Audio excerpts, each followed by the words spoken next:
Okay, I'm going to try this and see if it will work.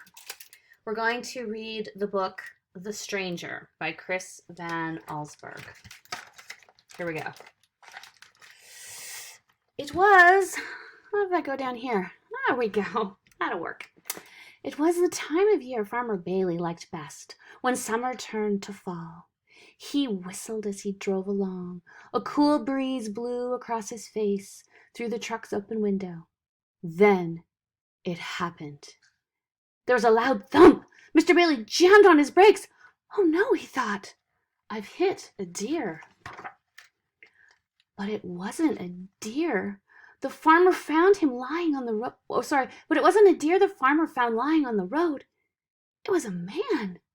Mr. Bailey knelt down beside the still figure, fearing the worst. Then suddenly the man opened his eyes. He looked up with terror and jumped to his feet. He tried to run off, lost his balance, and fell down. He got up again, but this time the farmer took his hand and helped him to the truck. Mr. Bailey drove home. He helped the stranger inside, where Mrs. Bailey made him comfortable on the parlor sofa. Katie, their daughter, peeked into the room. The man on the sofa was dressed in odd, rough leather clothing. She heard her father whisper, "Must be some kind of hermit, sort of fellow who lives alone in the woods." The stranger didn't seem to understand the questions Mr. Bailey asked him. "I don't think," said Mrs. Bailey, "I don't think he knows how to talk." Mr. Bailey called the doctor, who came and listened to the stranger's heart, felt his bones, looked in his eyes, and took his temperature. He decided the man had lost his memory. There was a bump on the back of his head. In a few days, the doctor said he should remember who he is and where he's from. Mrs. Bailey stopped the doctor as he left the house. He'd forgotten his thermometer. "Oh, you can throw that out," he answered. "It's broken. The mercury is stuck at the bottom." Mr. Bailey lent the stranger some clean clothes. The fellow seemed confused about buttonholes and buttons. In the evening, he joined the Baileys for dinner. The steam that rose from the hot food fascinated him. He watched Katie take a spoonful of soup and blow gently across it. Then he did exactly the same. Mrs. Bailey shivered. She said, "There's a draft in here tonight." The next morning, Katie watched the stranger from her bedroom window. He walked across the yard toward two rabbits. Instead of running in the woods, the rabbits took a hop in his direction. He picked one of them up and stroked its ears, then set it down. The rabbits hopped away, then stopped and looked back as if they expected the stranger to follow.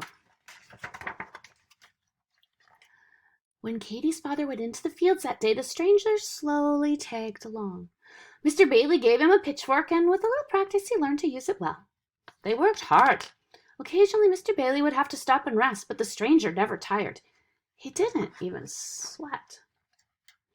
That evening Katie sat with the stranger, watching the setting sun. High above them, a flock of geese in perfect V formation flew south on the trip that they made every fall. The stranger could not take his eyes off the birds. He stared at them like a man who'd been hypnotized.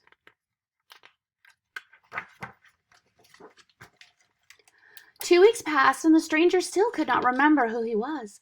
But the Baileys didn't mind. They liked having the stranger around. He had become one of the family. Day by day he had grown less timid. "He seems to be so happy to be around us," Mr. Bailey said to his wife. "It's hard to believe he's a hermit." Another week passed. Farmer Bailey could not help noticing how peculiar the weather had been.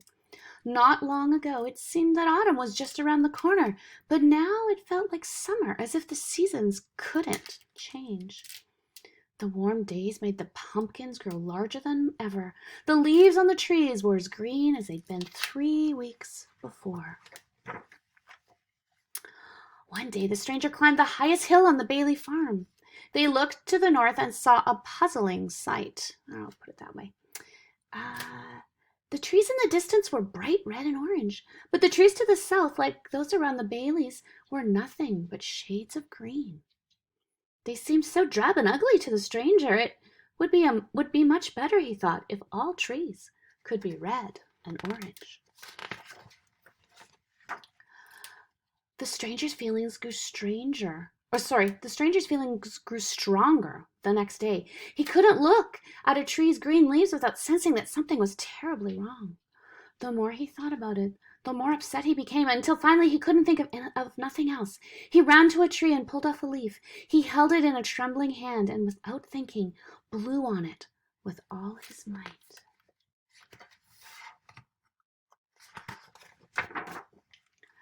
At dinner that evening, the stranger appeared, dressed in his old leather clothes. But by the tears in his eyes, the Baileys could tell their friend had decided to leave. He hugged them all once, then dashed out the door. The Baileys hurried outside to wave goodbye, but the stranger had disappeared. The air had turned cold, and the leaves on the trees were no longer green. Every autumn since the stranger's visit, the same thing happens. Oh, what's happening there? The same thing happens at the Bailey farm. The trees that surround it stay green for a week after the trees to the north have turned. Then overnight they change their color to the brightest of any tree around. And etched in frost on the farmhouse windows are words that say simply, "See you next fall." So, a little bit of a strange book. Chris van Allsburg always does some very interesting themes.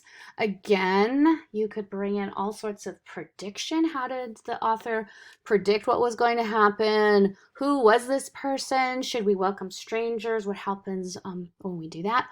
All those kind of really good, deep discussions. So, hope you enjoyed that book.